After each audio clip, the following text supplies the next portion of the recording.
friends, Krista here. Thanks for stopping by Books and Jams. I'm so glad that you are here. Today we're going to be talking about some authors that I have on my shelves that I own 3 or more books from them and have never read them. I got the idea from this a couple different reasons. So first of all, in May, I picked The Spy Mistress from my 12 books to read in 2024, and Jennifer Chiaverini is an author that I own 3 books from, but I've never tried any from her. This book got me thinking about this, but also back in the day, quite a number of years ago, actually, I made myself a yearly TBR of 50 books, and I had 5 different books for 10 different categories, and one of the categories was authors that I own 3 or more books from them, but I've never tried. So I have had this on my mind before, and for a couple of years, I made that a goal of the year. I chose 2 or 3 authors, or I chose a handful of authors that I owned a bunch of books from and have never read, and I made that a goal for the year. I haven't done that in a number of years, but it's something that's constantly on my mind. Like, why am I still buying books from these authors if I've never tried them? So we're going to talk about 9 of the authors that I have today on my shelves currently that I own 3 or more books but have never read them. I, of course, made myself a spinner wheel, but I'm not going to spin it this month because I already have The Spy Mistress on my TBR for May. But starting in June, I'm going to add the author spinner wheel to my monthly TBR, and then I will have these options to choose from for that author each month. And then by the end of the year, hopefully, I'll be down to only 2 or 3 authors that I own quite a few books from, and I will have tried some of these out. Maybe I won't like the author and will kind of be more interested in getting rid of these books. I don't know. Or maybe I'll love them and want to read more from them. I just don't know, and it's time to find out. I'm not going to find out today, but I am going to tell you about the authors. So we'll start with Jennifer Chiaverini because I have The Spy Mistress. This one is a Civil War era about a female spy set in Richmond, Virginia, which is where I live, which is very exciting. There's also Mrs. Lincoln's Dressmaker, obviously set around the time of Lincoln, Civil War time period, same situation. And then we have The Resistance Women, or just Resistance Women, which I believe is her newest. This one is set during World War II in Nazi Berlin, and women who kind of are in the resistance, I'm assuming. I know many people have read and loved her quilt series. Jennifer Chiaverini has quite a few books that are in a quilt series. Like, look at all these. So many.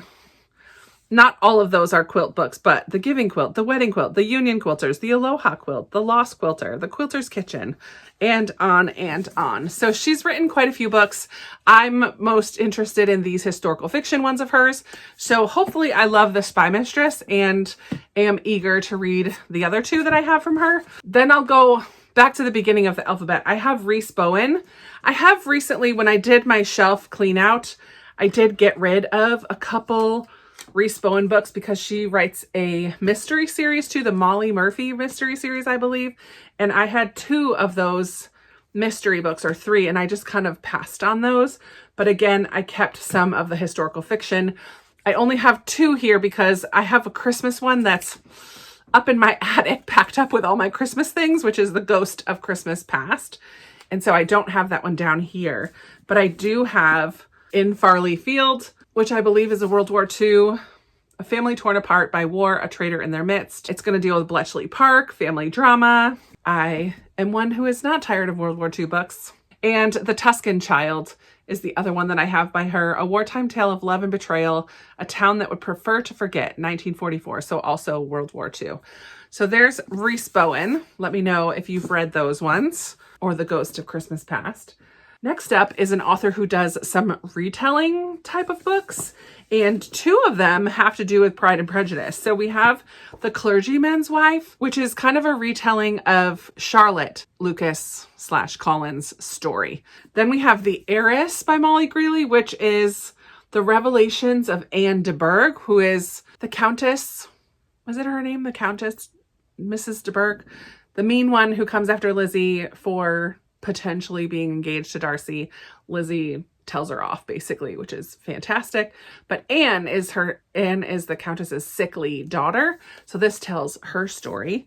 And then this one is not a Pride and Prejudice one. Marvelous is kind of supposedly the true story behind the Beauty and the Beast fairy tale. So this is in France in 1547, and a young boy who is a little bit different from everybody else. And it's potentially the story of how Beauty and the Beast became a fairy tale. I am very eager to read that one as well. So those are my 3 Molly Greeley books. Have you read them? Do you like them? The next author I'm going to talk about, I own 4 books.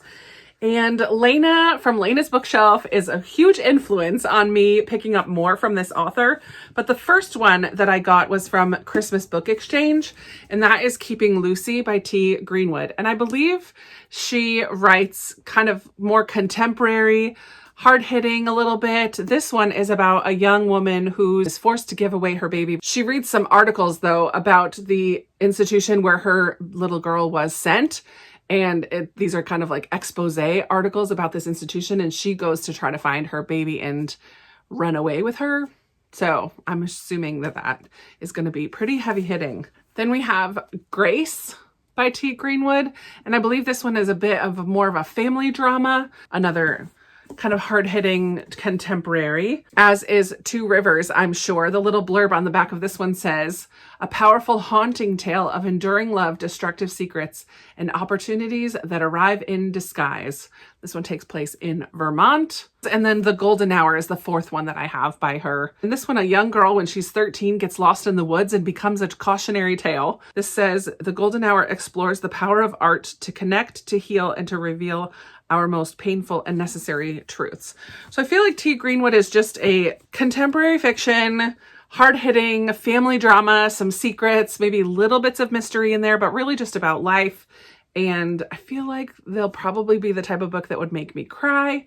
Yeah, I really need to give her a try. Next up, I have Matt Haig, and I have 3 books by Matt Haig, 2 fiction and 1 nonfiction. The nonfiction one I have is Notes on a Nervous Planet. And this is just short little essays and thoughts about life on Earth. Then we have How to Stop Time by Matt Haig, which is going to be kind of sci-fi, kind of little twisty turny. Tom Hazard has a dangerous secret. He may look like an ordinary 41-year-old, but because of a rare condition, he's been alive for centuries. So playing with time there, which I love in books. And then The Midnight Library, which I believe also plays with time, or like the idea almost of a purgatory, like what happens when you die and all the choices that go into a life well lived. Those are my 3 Matt Haig books. Let me know if you have read and enjoyed those ones. Another historical fiction author that I have yet to try is Monica Hess or Hesse. I have The War Outside, which is 1944, so World War II. The Girl in the Blue Coat, which is also World War II in Amsterdam. And then They Went Left, which is another World War II historical fiction, Germany, 1945. So 3 World War II historical fiction, and I believe these ones are YA, if I'm correct about that. I'm not quite sure. I'm pretty sure that they're YA though. Next up, I have a mystery author, and I think I first heard about one of them on the Currently Reading podcast, and I have 4 books by this author, and that is Anthony Horowitz. And The Magpie Murders, I believe, is the first one that I knew about. And I believe this is a book within a book, a mystery within a mystery, a little bit twisty turny. I'm curious to see what I would think about this one. And then I'm not sure if these are part of a series or not. I'd have to look that up. But I have 3 more mysteries by him. The Word is Murder, The Sentence is Death, and Moonflower Murders. So maybe just these 2 are part of a series. Their titles are similar. The Word is Murder, The Sentence is Death. And they're photographed, like their covers are similar. I kind of love the red, black, cream, like red, black, white vibe of his books. I kind of like that. I wish I had all paperback or all hardcover, but it's okay. I don't know if that's an author I'm gonna like. So it's one that I would really like to try this year, just to see. Then I have 3 Christian fiction books by Irma Joubert. And these, I believe, are also historical. These ones, the spine is very similar and their covers are very similar. So I'm wondering if these two are part of a series. I didn't do my homework about that, but I have Child of the River. This is a compelling coming-of-age story with an unlikely and utterly memorable heroine. Child of the River is a timeless tale of heartbreak and triumph set in South Africa at the dawn of apartheid. Yeah, I think that's interesting that they're set in South Africa. This one is too, The Crooked Path. Another compelling coming-of-age story of delayed loss, love, and reconciliation in World War II era South Africa. And then finally from Irma Joubert, I have, am I saying that right? Joubert? I feel like it's kind of French, but it's South African, right? I don't know. This one is World War II, but it doesn't take place in South Africa. We're in Germany, Poland, Russia. 6-year-old Gretel is on a train bound for Auschwitz. Jacob Kowalski is planting a bomb on the tracks. Jacob is fighting with the Polish resistance. Gretel is the only survivor from that bomb that he places. Though spared from the concentration camp, the orphaned German Jew finds herself lost in a country hostile to her people. When Jacob discovers her, guilt and fatherly compassion prompt him to take her in. And for 3 years, the young man and the little girl form a bond over the secrets they must hide from his Catholic family. Oh, that sounds really good. So I would really love to try this Christian fiction author. Let me know if you have read her before. Let me know. And finally, I have a middle grade author, and I own 4 books by Katherine Rundell. She's written so many books, and I haven't read any of them. The one that I almost picked up this middle grade March was The Wolf Wilder. This is about a mother and daughter team who help wolves to become wild again. She and her mother train domesticated wolves to fend for themselves in the snowy wilderness of Russia. So that sounds super interesting. Then we have The Good Thieves. This one has no description on it, but it says, for those who loved The War That Saved My Life, or a modern day rendition of Robin Hood. Okay, Robin Hood and The War That Saved My Life don't exactly go together. I'm very curious about that. Very, very curious about that. I also have Rooftoppers. On the morning of its first birthday, a baby was found floating in a cello case in the middle of the English Channel. Sophie may have survived a shipwreck as a baby, but her life really began when an eccentric but loving bachelor brought her home.